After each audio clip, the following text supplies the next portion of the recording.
السلام عليكم ورحمة الله وبركاته.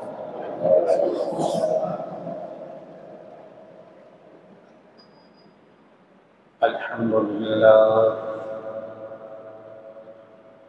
الحمد لله وكفى سلام على عباده الذين اصطفى أما بعد فقد قال الله تبارك وتعالى في كلامه المجيد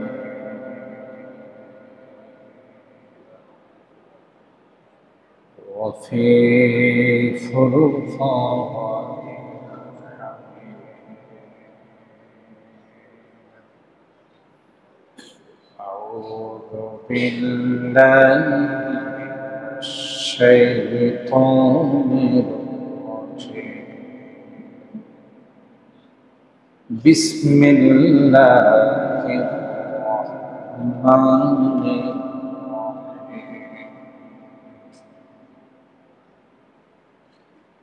ومن الناس من يقول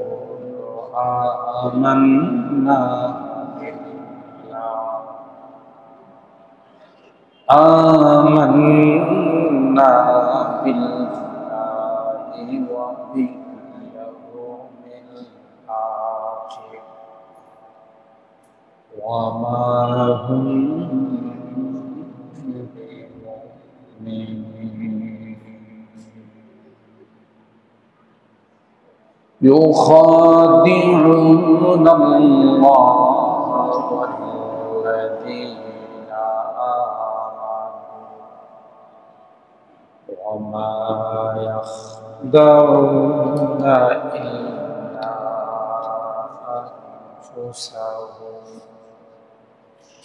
إلا أنفسهم وما يشعرون. في قلوبهم مرض فزادهم الله مرضا ولهم عذاب أليم بما كانوا يكذبون.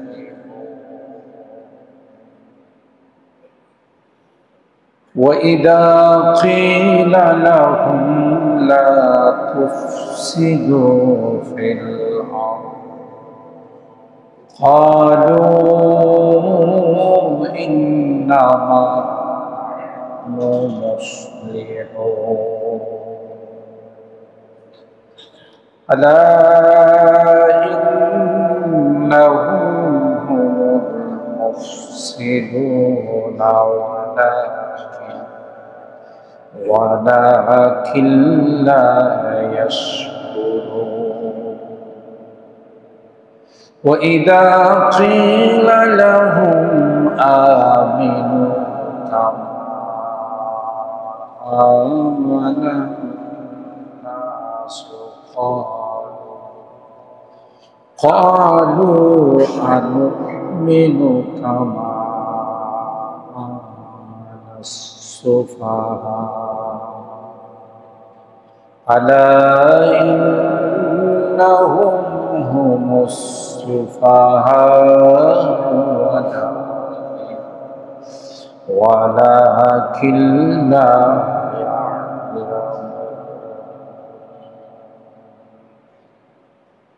بارك الله لنا ولكم في القرآن العظيم ونفعنا وإياكم بالآيات والذكر الحكيم. درود شريف পড়ি। اللهم صل على محمد وعلى آل محمد كما صليت على إبراهيم وعلى آل إبراهيم إنك حميد مجيد. اللهم بارك على محمد وعلى آل محمد كما باركت على إبراهيم وعلى آل إبراهيم إنك حميد مجيد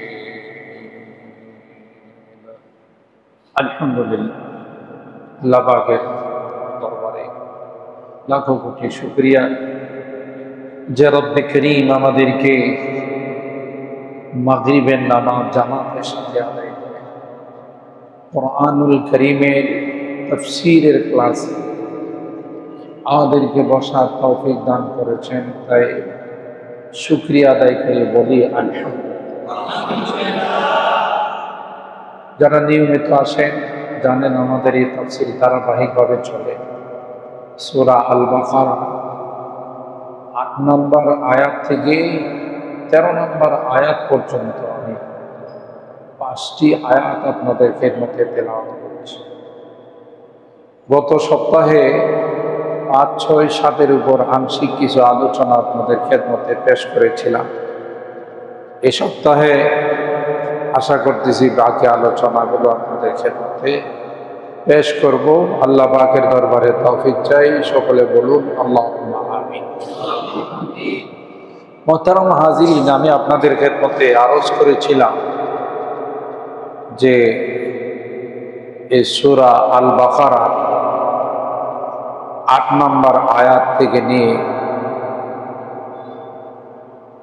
সেই ২০ নম্বর আয়াত পর্যন্ত ১৩টি আয়াত। এই আয়াতগুলোর মধ্যে আল্লাহ তাআলা মুনাফিকদের চরিত্র, মুনাফিকদের ষড়যন্ত্র, মুনাফিকরা ইসলামের কি পরিমাণ ক্ষতি করেছে এই বিষয়ের উপর আল্লাহ তাআলা আমাদেরকে জানান দিয়েছেন। কেন আমরা যেন এই মুনাফিকের চরিত্র থেকে, মুনাফিকদের যে আখলাক আছে এবং তাদের ষড়যন্ত্র থেকে যেন বেঁচে থাকতে পারি, আমরা নিজেরাও যেন এই জাতীয় গর্হিত কাজে জড়িত না হয়। এই জন্যই মূলত আল্লাহ তাআলা আমাদেরকে এই বিষয়ের উপর বিস্তারিত আলোচনা করে মেসাল দিয়ে, উপমা দিয়ে, দৃষ্টান্ত দিয়ে আমাদেরকে বুঝাইছে। চিনে রাখো, কেউ যখন কোনো জিনিসকে চিনে তখন তার থেকে দূরে থাকে, তার খারাপি থেকে, তার ক্ষতির থেকে বেঁচে থাকার চেষ্টা। না চিনলে তো বেঁচে থাকবে না। বাচ্চারা বিষাক্ত সাপকে নিয়ে খেলাধুলা করতে চায়, সাপ তার সামনে আসলো ওটা ধরতে চায়, কারণ সে জানে না এই সাপ যে কত বড় ভয়ঙ্কর, কত বড় মারাত্মক। যখন বড় মানুষ তাকে চিনে যে এটা বিষাক্ত সাপ, কামড় দিলে মানুষ বাঁচবে না, তখন তার কাছেও যায় না, তার থেকে দূরে থাকে। তো আগে তো জানতে হবে, আগে চিনতে হবে। এই জন্য আল্লাহ মুনাফিকদের পরিচয় দিয়েছেন। কারা মুনাফিক, কারা মুনাফিক না, চিনবা কেমন, বুঝবা কেমন। এই জন্য আল্লাহ তাআলা একে একে তাদের চরিত্রগুলো এখানে আনছেন। আমি আপনাদের এও বলেছিলাম যে যে পরিমাণ ক্ষতি ইসলামের মুনাফিকরা করছে, পৃথিবীর কোনো কাফের, মুশরিক, বেঈমানরাও সেই পরিমাণ ক্ষতি করতে পারে না। এরা ইমানদারদের সাথে মিশে ইমানদারদের মতো আচরণ প্রকাশ করে ইসলামের বড় রকমের ক্ষতি সাধন করছে। গত আলোচনায় বলেছিলাম যে বীরে মাউনার ঘটনা। ৭০ জন সাহাবী যারা কুরআ ছিলেন, বিশুদ্ধভাবে কোরআন তেলাওয়াত করতেন, বড় দামি সাহাবী ছিলেন। এই মুনাফিকরা ষড়যন্ত্র করে তাদেরকে আল্লাহ নবীর হাত থেকে কোরআন শিক্ষা দেবে, ইসলাম শিক্ষা দেবে, দিন শিক্ষা দেবে, এই কথা বলে যে আমরা নতুন মুসলমান হয়েছি, আমাদের কাছে তাদেরকে দেন, তারা আমাদেরকে দিন শিখাবে। ষড়যন্ত্র করে এই সকল সাহাবায়ে কেরামদেরকে তারা শহীদ করেছে। কিন্তু আশ্রয়টা নিছে ইমানদার, যে আমরা ইমানদার, আমরা ইমান শিখবো, দিন শিখবো, কোরআন শিখবো। এই যুগে যুগে মুনাফিকদের যারা এখনো আছে, মুনাফিকদের ছেলা মুনাফিকদের অনুসারী যারা আছে তারাও একই অবস্থা। ভিতরে ঢুকে ইমানদারদের ভিতরে প্রবেশ করে ইমানদারদের ক্ষতি করা যায় কিভাবে, দিনের ক্ষতি করা যায় কিভাবে, সবসময় এই ষড়যন্ত্রেই তারা থাকে, চক্রান্তের মধ্যেই তারা থাকে। তাই আল্লাহ তাআলা তাদের পরিচয়টা আমাদের সামনে গুরুত্বপূর্ণভাবে তুলে ধরছে। অমিনান নাস, দেখো মানুষের মধ্যে কিছু মানুষ আছে মাইয়াকুলু আমান্না বিল্লাহি ওয়া বিল ইয়াউমিল আখির, যারা এসে তোমাদেরকে বলবে যে আমরা আল্লাহকে বিশ্বাস করি, পরকালকে বিশ্বাস করি, কিন্তু বাস্তবে এরা আল্লাহকেও বিশ্বাস করে না, পরকালকেও বিশ্বাস করে। এটা নিতান্তই তাদের মুখের দাবি, একেবারেই তাদের মুখের কথা, এর সাথে তাদের কলবের কোনো কানেকশন নাই, সম্পর্ক নাই। ভিতরে একটা, বাইরে আর একটা। এটা হলো সবচেয়ে বড় পরিচয় মুনাফিকের। কথা কাজে মিল নেই। গত সপ্তাহে আপনাদের খেদমতে আরজ করেছিলাম কে মুনাফিক, কে ইমানদার, কে বেঈমান, এটা তো সরাসরি কেউ বলতে পারবে না, যেহেতু এটা ভিতরের বিষয়। কিন্তু তার কিছু আলামাত আছে, নিদর্শন আছে। এই নিদর্শনগুলোর মধ্যে আল্লাহর হাবিব আমাদেরকে জানাইছেন যে 1 নম্বর হলো কথা বললে কি বলে, মিথ্যা বলে। ওয়াদা করলে, অঙ্গীকার করলে খেলাপ করে, ভঙ্গ করে, অঙ্গীকারের তবে কাজ করে না। আমানত রাখলে কি করে, খেয়ানত। 4র্থ নম্বর বলেছিলাম ঝগড়া ফাসাদে, তর্কে বিতর্কে লিপ্ত হলে এমন ভাবে ঝগড়া বাঁধা যে মনে হচ্ছে যে বিশ্বযুদ্ধ শুরু হয়ে গেছে, মহাযুদ্ধ শুরু হয়ে গেছে। এই নিদর্শনগুলো হলো মুনাফিক। হাদিসে পাকের মধ্যে জঘন্যভাবে আল্লাহ নবী তাদের দৃষ্টান্ত দিয়েছেন। এরা কোথাও কোনো অবস্থাতে স্থির না। মাসালুল মুনাফিক কাশাতিল আয়া তাইরু ইলা হাদিহি মাররাতান ওয়া ইলা হাদিহি মাররাতান। আল্লাহর হাবিব বলেন মুনাফিকের দৃষ্টান্ত হলো ওই বকরির, ওই ছাগলের মতো, ছাগির মতো। যখন তার সময় হয় পুরুষ ছাগলের, তখন সে একবারের কাছে যায়, একবারের কাছে যায়, কোনো স্থির থাকে না, অস্থির হয়ে যায়, একবার এদিকে আবার ওদিকে। ঠিক মুনাফিকদের অবস্থা তাই, এরা স্থির করতে পারে না ধর্ম বিষয়ে, কোথায় যাইবে, কি করবে। একবার তাদের শয়তানদের সাথে বসে, আবার ইমানদারদের কাছে আসে। এইগুলো তাদের হালত। যেমন সামনের আয়াতগুলোর মধ্যে আসতেছে, ওইদা লাকুল্লাযীনা আমানু ক্বালু আমান্না। 14 নম্বর আয়াতে আল্লাহ এই কথা বলতেছে, ওইদা খালাউ ইলা শায়াতিনহিম ক্বালু ইন্নামা নাহনু মুস্তাহজিউন। যখন ইমানদারদের সাথে মোলাকাত করে, সাক্ষাৎ করে, ওইদা লাকুল্লাযীনা আমানু, বলেন যে দেখেন আমাদের কি চিনেন, আমরা কিন্তু পাক্কা ইমানদার। ক্বালু আমান্না। আবার যখন তাদের নেতাদের কাছে যায়, শয়তানদের কাছে যায়, ওইদা খালাউ ইলা শায়াতিনহিম, তাদের শয়তানদের কাছে, নেতাদের কাছে। আল্লাহ তাআলা এখানে নেতাদেরকে শয়তান বলে আখ্যায়িত করছে। কত বড় জঘন্য হলে আল্লাহ নিজে তাদেরকে শয়তান বলে আখ্যায়িত করছে। ওইদা খালাউ ইলা শায়াতিনহিম, যখন তাদের নেতাদের কাছে, লিডারদের কাছে, শয়তানদের কাছে যায়, তখন এরা বলে ইন্না মাআকুম, ইন্না মাআকুম, আমরা তো মূলত তোমাদের সাথেই আছি। তোমাদের আকীদা, বিশ্বাস, আচার আচরণ, চাল চলন কোনো কিছুই ছাড়ি নাই। তাহলে আমাদের সাথে থাকলে আবার ওদের কাছে যাও কেন? ইন্নামা নাহনু মুস্তাহজিউন, আসলে মূলত ওদের কাছে যাই উপহাস করার জন্য। নাউজুবিল্লাহ। ইমানদারদের কাছে যাই কি করার জন্য?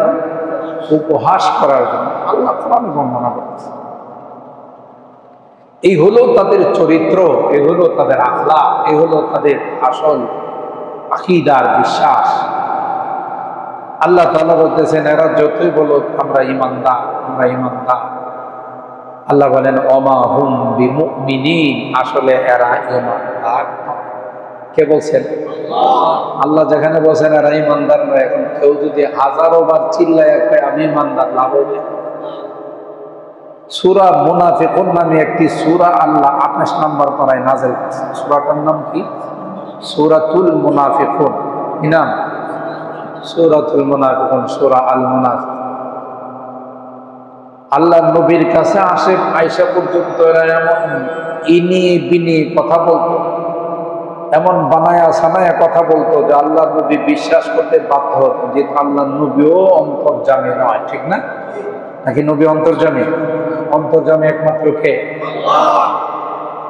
রাজা আখাল মুনাফিকুন ক্বালু নাশহাদু ইন্নাকা লারাসূলুল্লাহ ওয়াল্লাহু ইয়ালামু ইন্নাকা লারাসূলুহু ওয়াল্লাহু ইয়াশহাদু ইন্নাল মুনাফিকিনা লাকাযিবুন। আল্লাহ বলেন পয়গম্বর, ইযা জাআকাল মুনাফিকুন, মুনাফিকরা যখন আপনার কাছে আসবে, এরা এসে আপনাকে বলবে নাশহাদু, আমরা সাক্ষ্য দিতেছি, ইন্নাকা লারাসূলুল্লাহ, নিশ্চয়ই আপনি আল্লাহর রাসূল। এরা এসে এইভাবে বলতেছে নিশ্চয়ই আপনি আল্লাহর রাসূল। আল্লাহু ইয়ালামু ইন্নাকা লারাসূল, আল্লাহ ভালো করে জানেন যে আপনি আল্লাহর রাসূল। আল্লাহু ইয়ালামু ইন্নাকা লারাসূল, ও নবী আপনি যে আল্লাহর পয়গম্বর এটা আল্লাহও জানেন। তবে এরা যে বলতেছে আপনি আল্লাহর নবী, আপনাকে নবী হিসাবে বিশ্বাস করেন, এই কথা আপনি বিশ্বাস করেন না। এগুলো ধান্দাবাজ, ধোঁকাবাজ, চিটার বাটপার। আল্লাহ বলতেছেন আল্লাহু ইয়াশহাদু ইন্নাল মুনাফিকিনা লাকাযিবুন, আল্লাহ বলেন আমি সাক্ষ্য দিতেছি মুনাফিকরা হলো আস্থা মিথ্যু। সূরা মুনাফিকুনের মধ্যে আল্লাহ তাআলা স্পষ্টভাবে কথা জানাই দিয়েছে যে না, এদের কথায় আপনি ধোঁকা খাবেন না। এরা ইত্তাখাযু আইমানাহুম জুন্নাতান, ইমানদার ইমানটাকে, তাদের কসমটাকে, তাদের হলফটাকে এরা যে কসম করে যে বলতেছে, এইটা নিতান্তই একটা প্রতারণা। ভিতরের সাথে বাইরের কোনো কি নাই, মিল। আল্লাহ বলেন ইউখাদিউনাল্লাহা ওয়াল্লাযীনা আমানু ওয়া মা ইয়াখদাউনা ইল্লা আনফুসাহুম ওয়া মা ইয়াশকুরুন। আমরা ঈমানদার, আমরা পাক্কা মুমিন মুসলমান, জুবান দিয়ে কথা বলে তারা ঈমানদারদেরকে ধোঁকা দেয়, সরল সোজা মুসলমানদেরকে তারা ধোঁকা দেয়, এবং তারা মনে করে আল্লাহকেও ধোঁকা দিচ্ছে। নাউযুবিল্লাহ। আল্লাহকে কি ধোঁকা দেওয়া সম্ভব? লিআন্নাহু ইয়ালামু যামাইরা কুল্লাহ, ভিতরে যত জল্পনা কল্পনা আছেন এগুলো কে জানে? যত জল্পনা কল্পনা আসে আমার আপনার ভিতরে যা, এগুলো আসার আগেও জানেন কে? যে সবকিছু জানে তাকে ধোঁকা দেওয়া সম্ভব? মানে তাদের ধারণা মতো। আসলে তো আল্লাহকে ধোঁকা দেওয়া সম্ভব। তাদের ধারণা মতো এরা মনে করে এরা কাকে ধোঁকা দিচ্ছে? নাউযুবিল্লাহ, আল্লাহকে ধোঁকা দিচ্ছে। ইউখাদিউনাল্লাহা ওয়াল্লাযীনা আমানু, আল্লাহ বলেন এরা ঈমানদারদেরকে ধোঁকা দেয়। আমরা মুমিন, আমরা মুসলমান, আমরা পাক্কা ঈমানদার। আসলে তো তারা ঈমানদার না, আসলে তো এরা পাক্কা বেঈমান। ঠিক না? পাক্কা বেঈমান। কিন্তু ঈমানদারদের কাছে গিয়ে আমরা ঈমানদার, আমরা মুমিন, আমরা মুসলমান এ কথা বলে তাদেরকে ধোঁকা দেয়। ধোঁকা দেওয়া ছাড়া আর কিছুই না। আল্লাহ কি কয়? ওয়া ইয়াখদাউনা ইল্লা আনফুসাহুম, না রে না, এরা ঈমানদারদেরকেও ধোঁকা দেয় না। আল্লাহকে তো ধোঁকা দেওয়া দূরের কথা, ঈমানদারদেরকেও ধোঁকা দেয় না। প্রতারণার আশ্রয় নিয়ে, মিথ্যার আশ্রয় নিয়ে এরা কেবলমাত্র শুধুমাত্র নিজেদেরকে নিজেরা ধোঁকা দিচ্ছে। ঠিক কিনা বলে? আপনি মনে করতেছেন যে আরেকজনের ক্ষতি করতেছেন। হাদিসের মধ্যে আসে মান হাফারা লি আখিহি ওয়াকা ফি, আরেক ভাইয়ের জন্য যদি আপনি কূপ খনন করেন, কুয়া খনন করেন, যে কুয়াতে ফালায়া মারব, আল্লাহ কয় এই কুয়াতে তুই পড়। আল্লাহ নবী বলেন মান হাফারা দি আখি, আরেকজনকে কুয়াতে ফেলে মারার জন্য যারা ষড়যন্ত্র করে, মনে রেখো নিজের খনন করা কূপে সে নিজেই পড়ে। ঠিক না? এটাই কিন্তু দুনিয়ার রীতিনীতি, এটাই দুনিয়ার রীতিনীতি। আপনি আরেকজনকে মারার জন্য ষড়যন্ত্র করবেন, দেখা যাবে যে ওই জালে আপনিই পড়ে যাবেন। ফিকরে খুদকুন ফিকরে খুদকুন ফিকরে বেগানা বকুন, ফিকরে খুদকুন ফিকরে খুদকুন ফিকরে বেগানা বকুন, बर जमीने दिगरा खाना बकुन।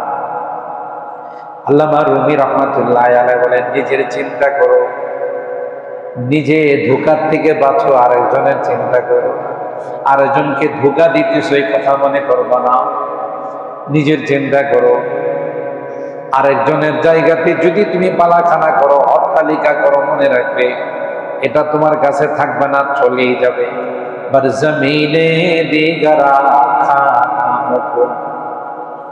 আপনি যদি রাস্তার জায়গাতে দোকানপাট করেন, মার্কেট করেন, আজ নয় কাল বুলডোজার যে এটা কি করে দিবে, মিশাই দিবে, ভেঙ্গে ফেলবে। কেন? এটা আপনার জায়গাতে করেন, আরেকজনের জায়গাতে। আপনি মনে করতেছেন বড় চালাক, আরেকজনকে ধোঁকা দিচ্ছেন, ধোঁকা কিন্তু আপনি খাচ্ছেন, তাই না?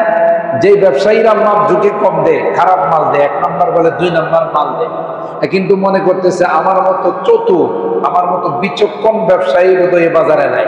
ঠিক না? নিজে কিন্তু এটা মনে করতেছে আমি বড় চালাক, আমি বড় চতুর ব্যবসায়ী। দেখছো 1 নম্বরের কথা বলে 2 নম্বর মাল দিস, 1 কেজির কথা বলে হাফ কেজি দিস। সে মনে করতেছে আমি বড় চালাক, আমি আরেকজনকে ধোঁকা দিয়ে দিছি। আসলে কি আরেকজনকে ধোঁকা দিছে না নিজে ধোঁকা খাইছে? নিজে ধোঁকা খাইছে। কেন? তুমি মাপ ঝুঁকে কম দিয়ে 1 নম্বরের কথা বলে 2 নম্বর দিয়ে যে ক্ষতিটা করছো, ওইটা ওই কটার ক্ষতি হয় না, ক্ষতিটা তোমার। এটা জর্রা জর্রা কড়ায় কড়ায় তোমার কাছ থেকে আল্লাহ তাআলা যখন আদালত কায়েম, ইনসাফের আদালত কায়েম করবেন, তখন ওখান থেকে উসুল করা হবে। তখন তোমার কি অবস্থাটা হবে? দুনিয়াতে তো একজনকে হয়তো 10 টাকার মাল কম দিয়েছে, 20 টাকার মাল কম দিয়েছে, আর ওখানে যে নেকি দিয়ে এটা আদায় করতে হবে। একটা নেকি আপনাকে দিবে না আপনার সন্তান, একটা নেকি দিবে না আপনার স্ত্রী, আপনার আপনজন, বন্ধু বান্ধব, কেউ দিবে না।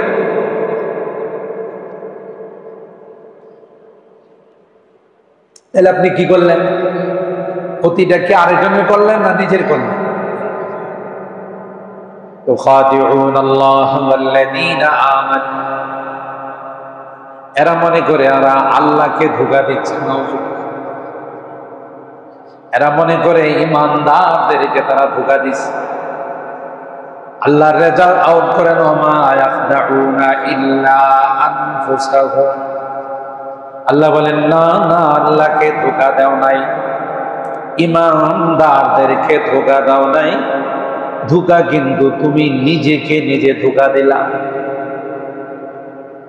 ওমা ইয়াখদাউনা ইল্লা আনফুসাহুম ওমা ইয়াশকুরুন।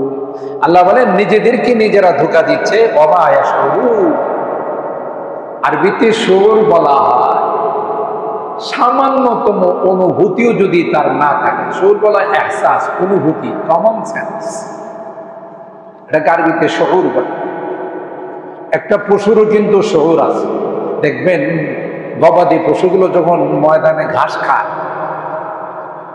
ঘাস খাইতে গিয়ে যদি কোনো ঘাসের মধ্যে মনে হয় যে বিষ মিশানো আছে, গন্ধটা পাওয়ার সাথে সাথে সে মুখটা সরায় ফেলে।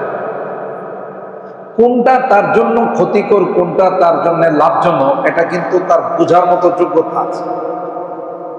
তাকে কিন্তু তার মালিকে যে কোনো শব্দ দিয়ে ডাক দিলে সে কিন্তু মানে দ্রুত গতিতে চলে আসে না?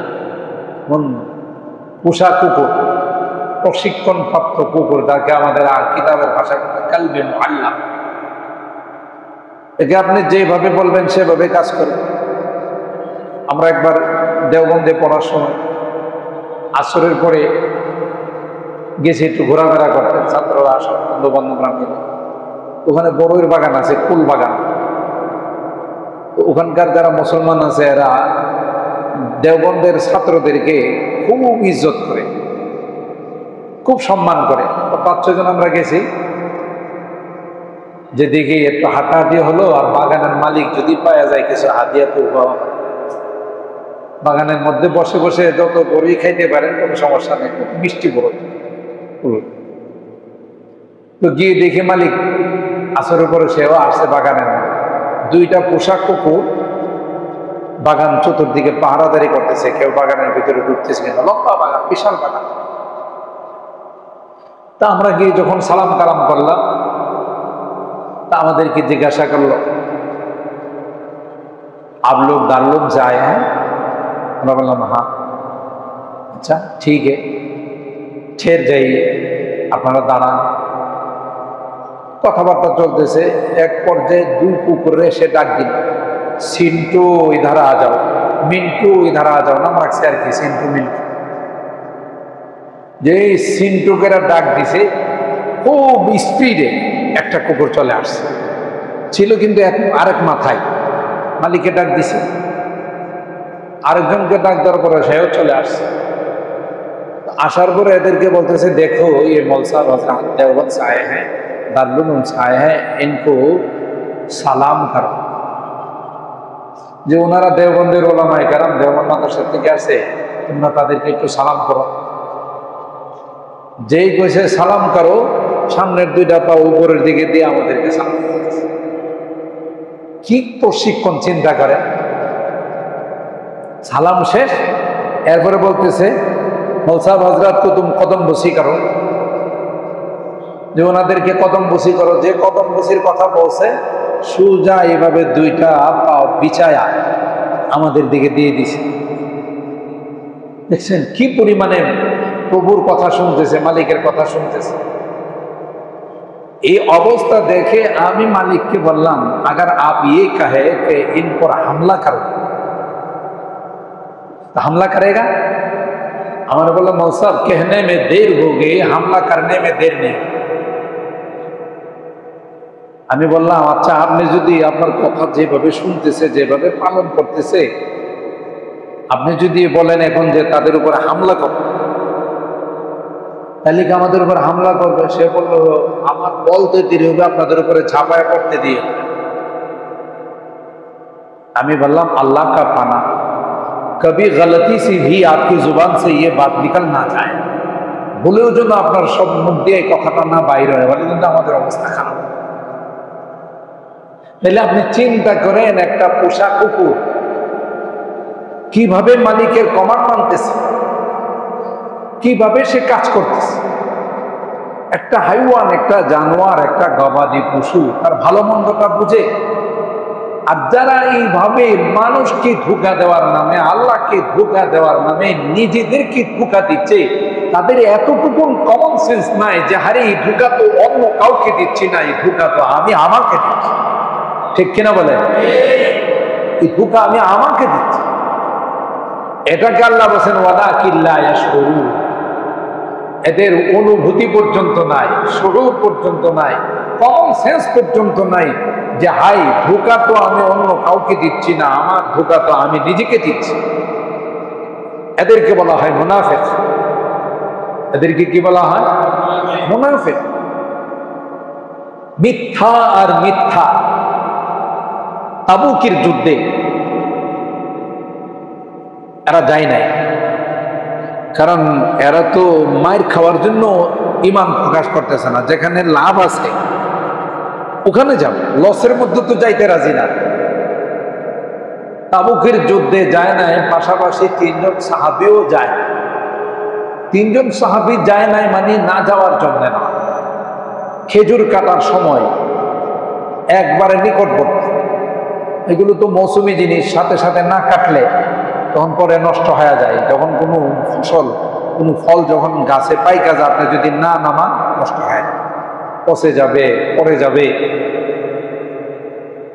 তো 3 জন সাহাবী, হযরত কাব ইবনে মালিক, হেলাল ইবনে উমাইয়া, রাবিয়া ইবনে আসওয়াদ, এই তিনজন সাহাবী, ওনাদের কথা হলো যে তাবুকই তো বেশি দূরে না, মদিনা থেকে তাবুক আর কতটুকু দূরে, সবাই গেল, আমরা যখন সময় হবে তখন আমাদের এই উটের উপর সোয়ার হয়ে এক লাফে চলে যায়। ওই খরগোশ আর কচ্ছপের ছোটকালে যে বইয়ের মধ্যে ঘটনা ঘটছে, এখন তো এই সমস্ত ঘটনা লাইট মারলেও পাওয়া যাবে। এবং যত আগম বাগডম আছে, ওই পেঁপে টেপে আরো কত রকমের আজে বাজে কথাবার্তা, এগুলো বইয়ের মধ্যে লিখে বাচ্চাদের মেমোরিটাকে, ব্রেইনটাকে নষ্ট করার এক ষড়যন্ত্র, চরিত্রহীন বানানোর এক ষড়যন্ত্র, ঠিক কিনা বলেন? কোমলমতি বাচ্চাদেরকে সুন্দর সুন্দর জিনিস শিখাবে, পারিব না এই কথাটি বলিব না, হ্যাঁ, একবার না পারিলে দেখো আছে, এগুলো এখন কিচ্ছু নাই। এগুলো ওই যে কোনটা লাল মূর্তি, কোনটা কালো মূর্তি, কোনটা কিরকম দেবতা, ওই যে কি হয় না হয়, বয়স বাড়লে কি হয়, যত রকমের নোংরা কথাবার্তা আছে। এগুলো তো ন্যাচারাল বিষয়। কে কখন আল্লাহ তাআলা যার মধ্যে বয়স যখন বাড়বে তখন এগুলো আস্তে আস্তে তার মধ্যে এমনি চলে আসবে। এগুলো কি ভয় পড়ানোর জিনিস? উদ্দেশ্য একটাই, এই বয়সে যদি বাচ্চাদের চরিত্রহীন করা যায়, বাচ্চাদেরকে যদি চরিত্র নষ্ট করে দেওয়া যায়, তাইলে এই জাতিকে ধ্বংস করা তাদের পক্ষে সহজ। একটা জাতিকে যদি আপনি ধ্বংস করতে চান, তবে এই জাতির কালচারকে ধ্বংস করতে, চরিত্রকে ধ্বংস করে দেন, চরিত্র শেষ করে দেন, তাইলে এই জাতি নষ্ট হয়। ওই খরগোশ আর কচ্ছপের মতো তারা মনে করছে এক লাফে চলে যাও, ঠিক না? যেমন খরগোশে কি করছিল, শুয়ে আসছিল যে একটু রেস্ট নিয়ে বিকালবেলা রওনা দিব, কচ্ছপ বেড়া যাইব দূর, ওইবারে তো সামান্য 5-6 হাত যাইতে তার 3 দিন লাগে। শেষ পর্যন্ত দেখা গেল যে কচ্ছপই কি হয়ে গেল, আগে চলে গেল। তো ওই তিনজন সাহাবী মনে করছে যে খেজুর কাইটা তার মতো চলে যাও, কিন্তু যাব করতে করতে আর যাওয়া হয়। আর মুনাফিকরা তো যায় নাই। আল্লাহ নবী আয়েশা যদি জিজ্ঞাসা করে তোমরা কেন গেলা না, তাহলে যত মিথ্যা অজুহাত আছে এগুলো সব রেডি করে রাখছে, যে নবী আসলে একজন বলবে যে আমার স্ত্রী অসুস্থ ছিল। আসলে উদ্দেশ্য কি? যুদ্ধতে যাবে না, কারণ তো মুসলমান না, যুদ্ধ করবে কি জন্য? মুসলমানরা তো যুদ্ধ করে দিনের জন্য, আল্লাহর জন্য। এরা কি জন্য যুদ্ধ করবে? যুদ্ধতে যায় মার খাবে এতে রাজি নেই। তবে যুদ্ধ করে যদি সাহাবায়ে কেরাম কাফেরদের কাছ থেকে কিছু গনিমতের মাল নিয়ে আসে, কিছু পায়, তখন গিয়ে কবে যে আমরাও তো মুসলমান, আমাদের দেন। এটারে বলে মিঠা তো হাফ হাফ, তিতা তো থুতু। মিষ্টি হলে অর্ধেক আমার, অর্ধেক আপনার। ভাই খাওয়ার পরে মিষ্টি খাওয়া শুনুন, ভাই মিষ্টি তো নাই, অর্ধেকটা মিষ্টি তো আছে, সুন্নতরা পালন করে আপনি অর্ধেকটা খান, আর অর্ধেকটা দেন। আর যদি কঠিন কোনো সুন্নত আসে, ভাই আমি নাই, ওইটাও সুন্নত এটাও সুন্নত, কিন্তু মিষ্টি সুন্নত লেগে ভাই হাফ হাফ করে করি, তুমি অর্ধেক করো আমি করি। আর যখন কোনো কঠিন সুন্নত আছে আমি এখানে না। এটা একটা মুনাফিকদের চরিত্র। সুন্নত পালন করবা তো সবগুলোই করবা, কষ্ট হলেও করতে হবে, কষ্ট না হলেও করতে হবে, ঠিক কিনা বলে? তো এরা তো আসলে মুসলমান না, এরা তো আসলে বেঈমান। এরা বিভিন্ন অজুহাত বানায় যে যুদ্ধতে তো যায় নাই, নবী আসলে কি করতে? এই অজুহাত, আমার এই পারিবারিক সমস্যা ছিল, আমার স্ত্রীর সমস্যা ছিল, আমার নিজে অসুস্থ ছিলাম, আমার মা অসুস্থ, এই জাতীয় সবগুলো বানাইছে। আচ্ছা, এরা যে এগুলো বানায় রেডি রাখছে, এই বিষয়টা মনে হয় আল্লাহ জানেন, কি বলেন? এগুলো যে রেডি করে রাখছে আল্লাহ পাক জানেন না জানেন? এদের যাওয়ার আগে আল্লাহ নবীকে জানাই দিয়েছেন, এরা কিন্তু দলে বলে আইসা এই কথা কইবে, এই কথা কইবে, একটু কিন্তু শুনেন না, সব বানান। সুবহানাল্লাহ। ইয়াতাদিরুনা ইলাইকুম ইযা রাজা'তুম কুল লা তা'তাদিরু লান নু'মিনা লাকুম قد نبأنا الله من أخباركم وسيرى الله عملكم। আল্লাহ পাক বলেন, ও পয়গম্বর, এই মুনাফিকের দল আপনি যুদ্ধের থেকে আসার পর আপনার কাছে আয়েশা বিভিন্ন অজুহাত গুলো পেশ করবে, আপনি স্পষ্ট ভাবে জানাই দেন কুল্লা তা'তাদিরু, কোনো অজুহাত দেখায় আল্লাহ লাইলাম মুমিনা লাকুম, আমি তোমাদের বিশ্বাস করি না কেন? আল্লাহ আমাকে সব জানাই দিছে। এই হলো মুনাফিকদের অবস্থা। তো এই আল্লাহ তাআলা তো ভিতরের খবর জানেন, যে কি বলবে, কে কি করবে, এই সমস্ত খবর আল্লাহ জানেন। তো আল্লাহ তাআলা বলতেছেন যে এরা যে নিজেদের ক্ষতি করতেছে, নিজেরা যে নিজেদেরকে ধোঁকা দিচ্ছে, এই অনুভূতিটা পর্যন্ত তাদের মধ্যে নাই, অথচ একটা জানোয়ার, একটা বোবা প্রাণী, একটা গবাদি পশুর পর্যন্ত এই অনুভূতি আছে। তাইলে কি তাদের মর্তবা এই সমস্ত হাইওয়ান আর জানোয়ারের চেয়ে তো নিকৃষ্ট, ঠিক না বে ঠিক? এরা এই সমস্ত প্রাণীর থেকে অধম, নিকৃষ্ট। এই জন্য অন্য আয়াত আল্লাহ বলেন, ওয়ালাকাদ যারানা লিজাহান্নামা কাসীরাম মিনাল জিন্নি ওয়াল ইনস লাহুম কুলুবুন লা ইয়াফকাহুনা বিহা ওয়া লাহুম আ'য়ুনুন লা ইউবসিরুনা বিহা ওয়া লাহুম আযানুন লা ইয়াসমাউনা বিহা। আল্লাহ বলেন অধিকাংশ ব্যক্তি যারা জাহান্নামে যাবে, মানব আর দানবের মধ্যে, তাদের কলব আছে, কলব দিয়ে ভালো জিনিসগুলো বুঝে না। লাহুম কুলুবুন লা ইয়াফকাহুনা বিহা ওয়া লাহুম আ'য়ুনুন লা ইউবসিরুনা বিহা। চোখ আছে, চোখ দিয়ে ভালো কিছু দেখা, তারা চিন্তা করে না, সব খারাপ জিনিস দেখে। ওয়া লাহুম আযানুন লা ইয়াসমাউনা বিহা। কান আছে, কান দিয়ে ভালো কোনো কিছু শোনার চেষ্টা করে না।